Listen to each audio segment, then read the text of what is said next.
Olá, queridos irmãos, queridas irmãs. Estamos no 6º domingo do tempo comum, ano litúrgico C, dedicado a Lucas. Hoje é Lucas capítulo 6, versículo 17, depois de 20 a 26, o evangelho que a liturgia nos propõe.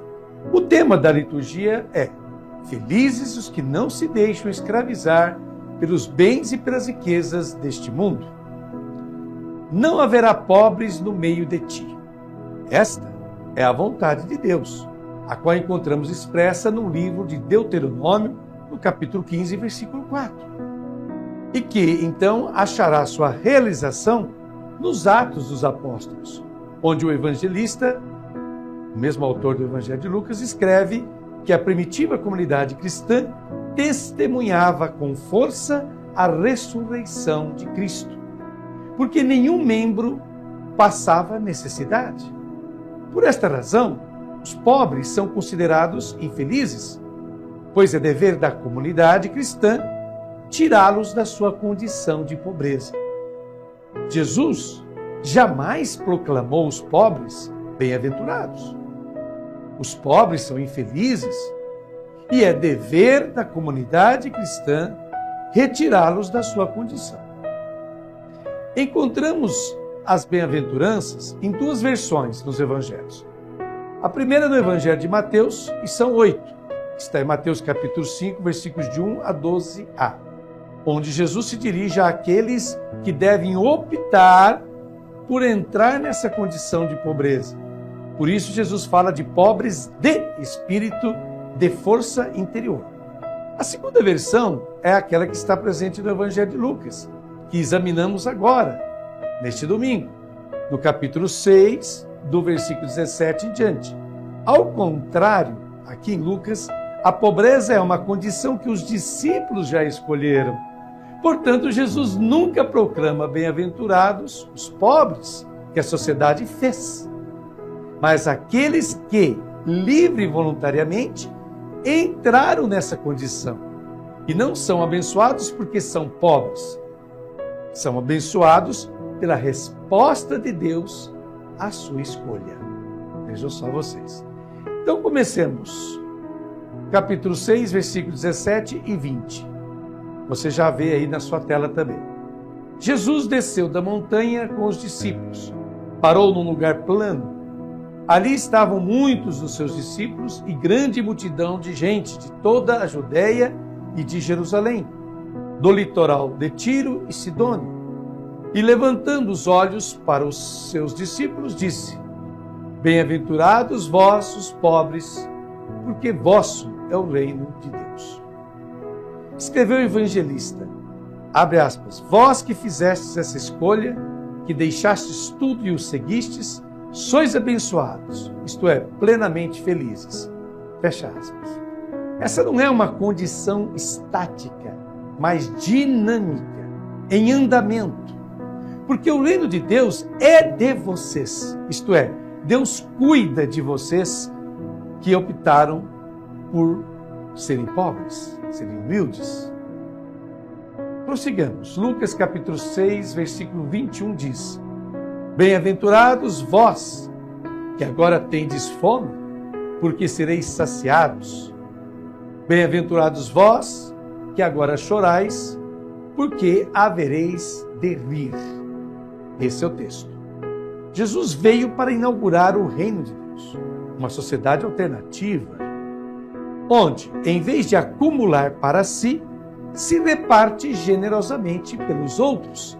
E para quem faz isso, há a resposta de Deus que cuida dessa pessoa e de quaisquer elementos negativos que possam vir com esta escolha.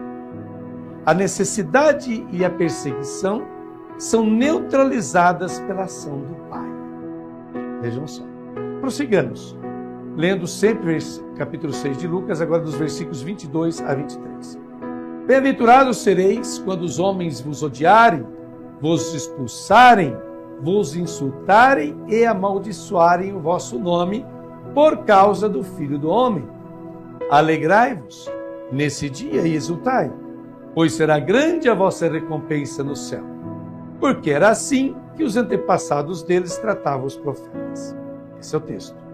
E qual é o motivo dessa perseguição? Ora, que a bem-aventurança da pobreza torna a pessoa totalmente livre. Jesus diz, por causa do Filho do Homem. O Filho do Homem é o homem que tem a condição divina. Portanto, o homem totalmente livre. E a instituição, aliás, toda instituição, seja religiosa que política, detesta as pessoas livres e desencadeia a perseguição. Mas Jesus diz, não vos preocupeis, porque Deus está do vosso lado. Entre os perseguidos e os perseguidores, Deus está sempre do lado dos perseguidos. É por isso que Jesus diz, alegrai-vos. E Jesus acrescenta, assim que os antepassados deles tratavam os profetas. Para Jesus, o papel do discípulo na comunidade cristã é o do profeta. E quem é o profeta? Ora, aquele que torna visível o Deus invisível em sua própria existência. Aquele que, sobretudo em harmonia com Deus, amplia o horizonte da comunicação entre Deus e os homens. Esses são os profetas. Prosseguimos, capítulo 6 de Lucas, versículos 24 a 25. Mas, ai de vós, ricos, porque já tendes vossa consolação. Ai de vós que agora tendes fartura, porque passareis fome. Ai de vós que agora rides, porque tereis luto e lágrimas. Mas depois de ter proclamado plenamente felizes aqueles que fizeram a escolha de compartilhar seus bens, porque é disso que se trata nesse texto do Evangelho, Jesus faz um lamento fúnebre sobre os ricos. É traduzido como um problema, mas não são ameaças que Jesus faz aqui. Não são palavrões, é uma compaixão. O ai que Jesus Cristo lança refere-se à expressão hebraica roi, que era o lamento fúnebre. Roi, roi, roi. Jesus chora os ricos como se já estivessem mortos. Aqueles que, em vez de compartilhar para os outros, acumulam para si. Não esqueçamos que é o evangelista Lucas quem nos conta a parábola do rico e do pobre Lázaro, capítulo 16, versículos de 19 a 31. O rico que vive só para si e é condenado, não porque maltratou os pobres, mas simplesmente porque os ignorou em sua existência.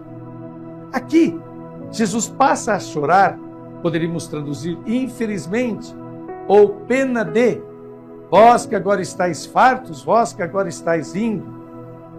Isto é, vocês que causaram a fome, vocês que causaram sofrimento, e Jesus chora por eles como gente já morta. No Evangelho, o ensinamento de Cristo é que se possui apenas o que se dá. O que retemos para nós não é possuído por nós, mas nos possui. Ao contrário. Essas pessoas ricas acreditavam que possuíam bens. Na verdade, elas eram possuídas por esses bens. Adoravam Mamon, e Mamon significa lucro, e a conveniência os destruiu. Mamon era considerado o deus das riquezas entre o povo sírio. Os evangelhos também consideram Mamon como sendo o demônio das riquezas e o demônio de uma forma também geral. Essa palavra vem do hebraico e significa dinheiro. Quer dizer, Mamon, portanto, em hebraico, é um deus. E continua sendo até hoje para muitos. Vejamos agora o versículo 26 do capítulo 6. Ai de vós, quando todos vos elogiam. Era assim que os antepassados deles tratavam os falsos profetas.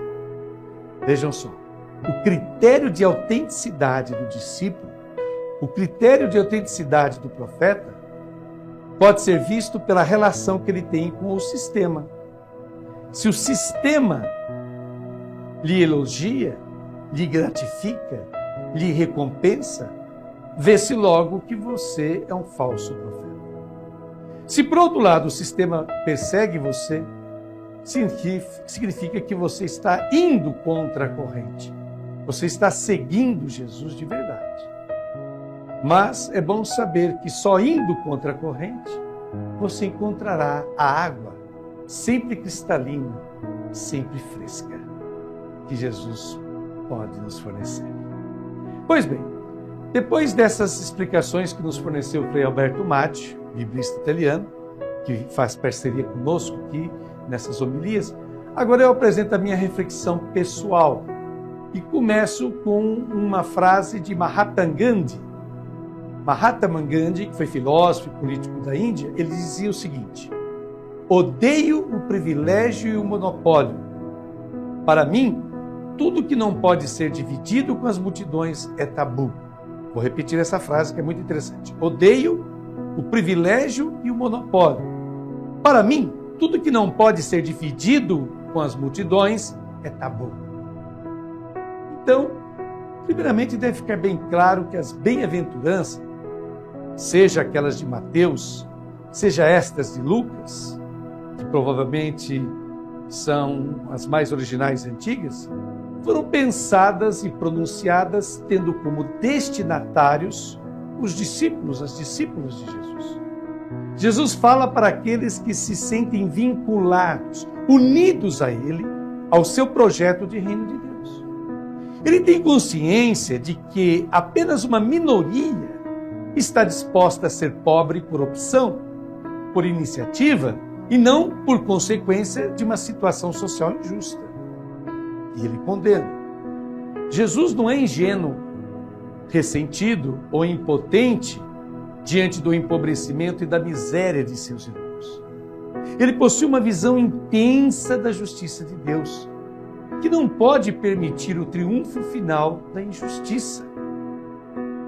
Por isso, ele não amaldiçoa os ricos, nem requer a vingança divina para eles. O que Jesus faz é compadecer-se até o luto daqueles que se deixam escravizar pelo dinheiro, pelas riquezas, pelos seus bens, mesmo que para isso tenham de explorar, expropriar e tomar sempre mais daqueles que já são pobres, já são humildes, já são pequenos. Jesus vai no cerne da questão. Para ter sempre mais, para acumular sempre mais, o ser humano se desumaniza. Esquece-se de seus semelhantes, torna-se indiferente, insensível ao que se passa na vida de seus irmãos e irmãs. Por isso, essas pessoas ricas já estão mortas para a vida autêntica, para a verdadeira felicidade, para o bem, para o reino de Deus. A partir disso, surge a proposta radical das bem-aventuranças de Lucas, que é fazer-se pobre, acontentar-se com o essencial, saber partilhar, saber se doar, viver na sobriedade de quem sabe que nada é seu, tudo é de todos, tudo é de Deus.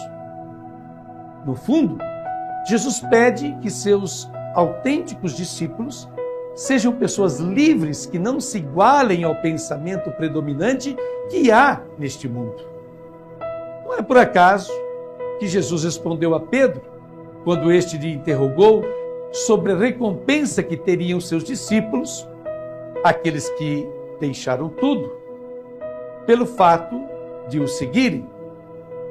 E aí Jesus respondeu, abre aspas, em verdade vos digo, ninguém que deixe casa, irmãos, irmãs, mãe, pai, filhos e campos, por causa de mim e do Evangelho, ficará sem receber 100 vezes mais, neste tempo agora, casas, irmãos, irmãs, mães, filhos e campos, com perseguições, e no mundo futuro, a vida eterna. Está no Evangelho segundo Marcos, capítulo 10, 29 a 30. Meus irmãos e minhas irmãs, que fique bem claro algo fundamental. Se no mundo chamado cristão há a desigualdade que sabemos e sofremos, é que não cremos no Evangelho. Como dizia-nos o saudoso profeta, bispo emérito da prelazia de São Félix do Araguaia, Dom Pedro Casadáliga, na dúvida, fique do lado dos pobres. Na dúvida, fique do lado dos pobres. E agora, concluindo esse nosso momento de reflexão do Evangelho desse sexto domingo do tempo comum, passamos juntos esta oração. Você também está vendo o texto. 2 coisas eu te pedi, esperando que não as recuses.